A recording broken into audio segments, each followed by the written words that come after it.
Salah satu mega proyek termahal di dunia adalah pembangunan International Space Station atau ISS. Pembangunan stasiun luar angkasa ini menghabiskan biaya yang sangat fantastis, yakni sekitar 150 miliar US dollar atau setara dengan 2.175 triliun rupiah. Proyek pembangunan ISS ini membutuhkan waktu 13 tahun, yakni mulai dari tahun 1998 sampai tahun 2011. Dan proyek ini membutuhkan lebih dari 30 misi uji coba peluncuran ke ruang angkasa sebelum menjadi ISS seperti saat ini.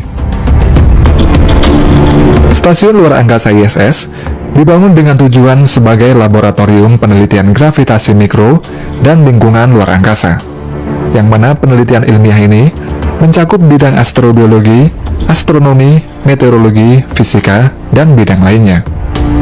Serta ISS juga digunakan untuk menguji sistem dan peralatan pesawat ruang angkasa yang diperlukan untuk misi jangka panjang di masa depan.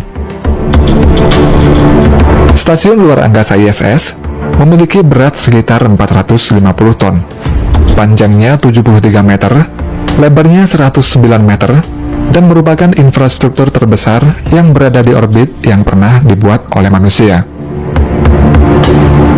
ISS mengorbit pada ketinggian 360 sampai 410 km di atas bumi. Karena dalam orbit rendah tersebut, masih ada partikel yang dapat menyebabkan hambatan yang sangat kecil pada ISS. Dan hal ini menyebabkan ISS perlahan-lahan akan kehilangan kecepatannya, atau yang disebut dengan orbital decay. Dan agar tidak jatuh dari orbit, maka ISS harus didorong secara berkala menggunakan roket. Untuk membangun ISS ini dilakukan secara bertahap. Komponen-komponen ISS dibuat dalam modul secara terpisah yang kemudian diluncurkan ke orbit rendah bumi. Untuk modul pada ISS ini berjumlah 16 modul, dan modul tersebut memiliki fungsi masing-masing, seperti untuk menghasilkan oksigen. Oksigen pada stasiun luar angkasa ini diperoleh dari air. Mereka memisahkan air menjadi hidrogen serta oksigen dengan cara elektrolisis. Sedangkan untuk menghasilkan listrik, ISS menggunakan solar array. Solar array ini terdiri dari ribuan solar cell yang terbuat dari potongan-potongan elemen silikon. Sel-sel tersebut secara langsung mengubah cahaya matahari menjadi listrik menggunakan proses yang disebut dengan fotovoltaik. ISS ini merupakan sebuah proyek gabungan multinasional yang melibatkan 5 badan antariksa. Dalam sejarahnya, setelah era Perang Dingin berakhir pada awal 1980-an, NASA berencana meluncurkan stasiun luar angkasa modular yang disebut dengan Freedom. Namun karena biaya pembangunannya ini terlalu mahal, maka pada tahun 1984, NASA mengajak lembaga badan antariksa Roskosmos dari Rusia, kemudian JAXA dari Jepang, CSA dari Kanada, dan ESA dari Uni Eropa untuk bergabung dalam proyek stasiun ruang angkasa NASA Freedom yang kemudian berubah menjadi ISS.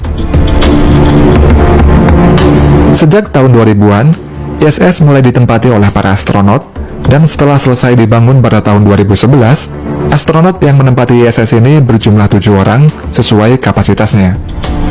ISS menyambut astronot dari 15 negara berbeda, termasuk pendatang baru luar angkasa seperti Afrika Selatan, Brasil, Belanda, dan Malaysia, tetapi tidak dengan Cina.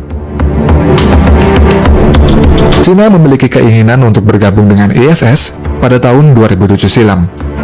Namun pada tahun 2010, keinginan Cina tersebut ditolak oleh Amerika, dan pada tahun 2011, Amerika mengeluarkan pernyataan resmi yang melarang NASA untuk berkolaborasi dengan Cina dalam bentuk apapun. Larangan Cina untuk bergabung dengan ISS itu dikarenakan Amerika khawatir jika Cina bergabung dengan ISS, maka Cina akan memata-matai semua kegiatan ISS dan akan mencuri teknologi ISS yang nantinya dimanfaatkan untuk kepentingan Cina sendiri ke depannya. Terlepas dari hal tersebut, sebenarnya Cina juga memiliki program luar angkasanya sendiri. Teknologi program luar angkasa Cina dapat ditelusuri kembali ke tahun 1950-an. Dengan bantuan Uni Soviet, Cina memulai pengembangan program rudal dan roket balistik pertamanya. Kemudian pada November 1999, Cina meluncurkan kapal luar angkasa Shenzhou 1. Setelah itu pada tahun 2003, Cina menjadi negara ketiga yang sukses mengirim astronot Yang Liwei ke luar angkasa dengan kapal Shenzhou 5 selama lebih dari 21 jam.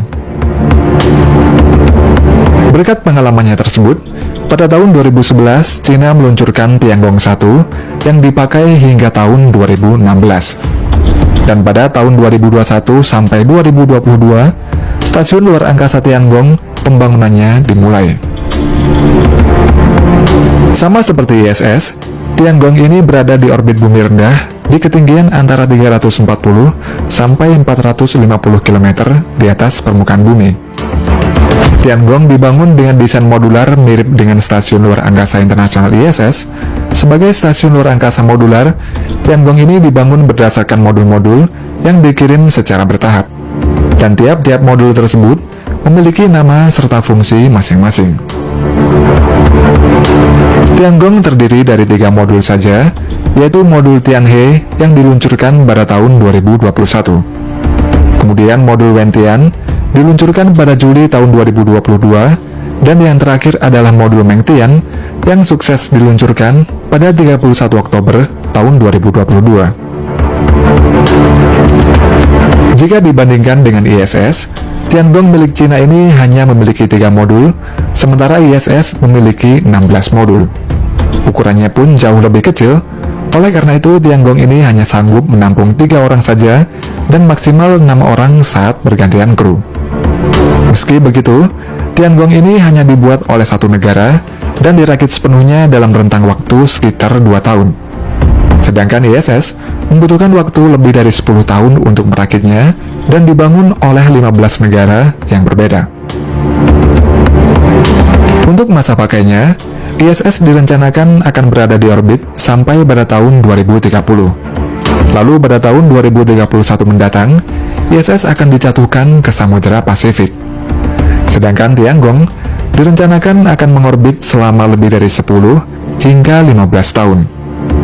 Dan meski Tiangong ini dimiliki oleh Cina, namun stasiun luar angkasa ini sangat terbuka bagi siapa saja, termasuk pada Amerika Serikat.